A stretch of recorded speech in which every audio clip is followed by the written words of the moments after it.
T20 ప్రపంచ cup 2026లో Pakistan అధికారికంగా tourney నుంచి నిష్క్రమించింది.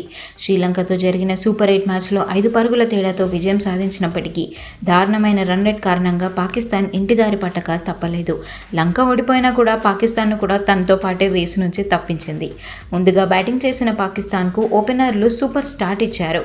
షహజాదా ఫర్హాన్, ఫఖర్ జమాన్ వీర విహారం చేశారు. వీళ్ళిద్దరూ కలిసి ప్రపంచ రికార్డు స్థాయిలో 176 పరుగుల ఓపెనింగ్ భాగస్వామ్యాన్ని నెలకొల్పారు. 20 ఓవర్లలో పాకిస్తాన్ 212 పరుగుల భారీ స్కోరును సాధించింది. అయితే సెమీస్కు వెళ్లాలంటే పాకిస్తాన్ శ్రీలంకలో 147 పరుగుల లోపే కట్టడి చేయాల్సి ఉన్నింది. అంటే కనీసం 67 పరుగుల తేడాతో గెలవాలి.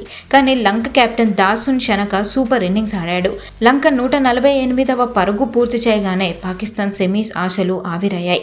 చివరి ఓవర్లో 28 పరుగులు కావాల్సిన దశలో షనక 3 సిక్సర్లు, 1 4 కొట్టి పాకిస్తాన్ గుండెల్లో రైళ్లు పరిగెత్తించాడు.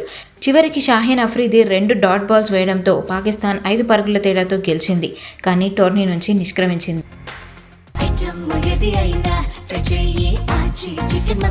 ఆచీ చికెన్ మసాలా.